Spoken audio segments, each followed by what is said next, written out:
Hi, good morning, everyone. Can you all hear me okay? Okay, Debbie's nodding, so I assume you can hear me. So I don't have slides. I apologize. I'm going to just kind of talk a little bit about some of the actions the Pennsylvania Department of Health is taking in response to the studies, and then also happy to answer any questions. So I'm Kristen Rodack. I'm the Executive Deputy Secretary at the Pennsylvania Department of Health. I've been involved with Jim and others at the department on these studies. And so first, I just want to thank the League of Women Voters for the invitation to the department to be involved in this really important conversation. I also want to thank the University of Pittsburgh School of Public Health for completing the studies and for our team of environmental health epidemiologists at the department for their assistance in that work. I also want to thank our environmental health partners, many of who are here today, for their continued partnership with us, and also their continued advocacy for us to continue to do really important work in the state. And I think the last group of folks I want to thank is really just the community and the residents in Pennsylvania who really pushed for these studies. I would not be here if it wasn't for the community members who really continued to advocate for their families and for their health, and for someone to pay attention to what's happening to them, in their communities. So with all of that, I want to talk a little bit about what the Department of Health is doing in the immediate, and then kind of where we go from here in terms of environmental health exposures. So I think, Jim did a really nice job of explaining the studies and some of the results. I think these studies really help advance our understanding of the potential health impacts of hydraulic fracturing, and they really add to a growing body of research in this space. The results were not necessarily surprising to folks who pay attention to this type of work. I think they were consistent with a lot of the research that has happened in this space, and really just add to, the push to governments and other folks to take action on some of the potential exposures that's happening from the industry. And so, in response to the studies, the department is working on some pretty concrete actions. We've already started this work. I do acknowledge that this is really just a start of a conversation.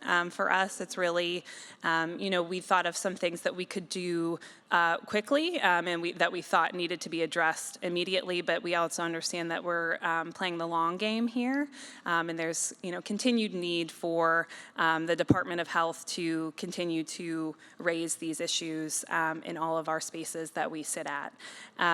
But to talk a little bit about some of our concrete steps, really a lot of our focus is education for healthcare providers, and also making sure that residents understand where to reach out to us, how to get help from the department, and making sure that we're working across agencies with good collaboration with our sister agency, the Pennsylvania Department of Environmental Protection, and others. So one thing that we did start in October is an educational opportunity for local healthcare providers. We do offer free continuing medical education units in those sessions, and so they bring healthcare providers together to talk about environmental exposures and risks and how to mitigate them from a healthcare perspective. And so really, one of the goals of that work is to make sure that local healthcare providers understand what questions to be asking of their patients, and making connections between symptoms that folks are experiencing and the environment in which they live. So those have been going really well so far. We have a good partnership with Dr. George Garrow, who is local to Pittsburgh, to continue to do those sessions. We're also working with our sister agencies and stakeholders to educate school districts, particularly school districts that are close to industry on the asthma risks for children. So really working with our internal asthma prevention program, but also with the Pennsylvania Department of Education to make sure that school districts understand the risk for asthma and any potential mitigation that school districts can play in terms of, where to have recess, if they have recess outside versus inside and things like that.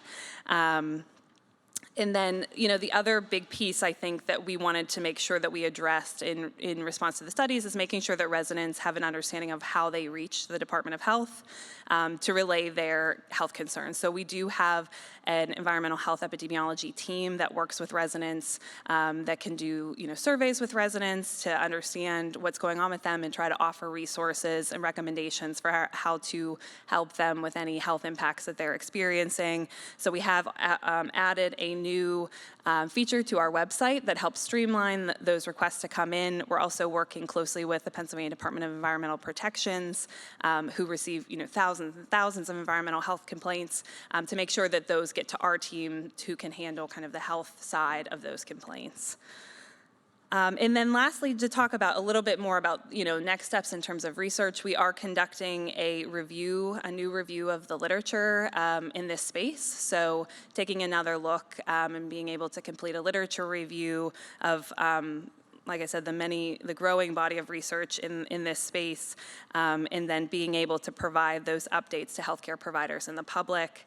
And we will also continue to monitor cancer incidents with an attention to environmental exposures in this region. So again, I know that this list may seem small and delayed. So we acknowledge that you know, there's certainly more work that needs to be done, but we are committed as the Department of Health to, you know, continuing to listening to the community members, to hearing and understanding what they experience, and also, you know, being the voice of public health in the Commonwealth, and trying to push for additional change. So those are some of the things that we're working on right now. I will be available for part of the day today, and I'm also happy to answer any questions. And I think that's the end of my part. Thank you.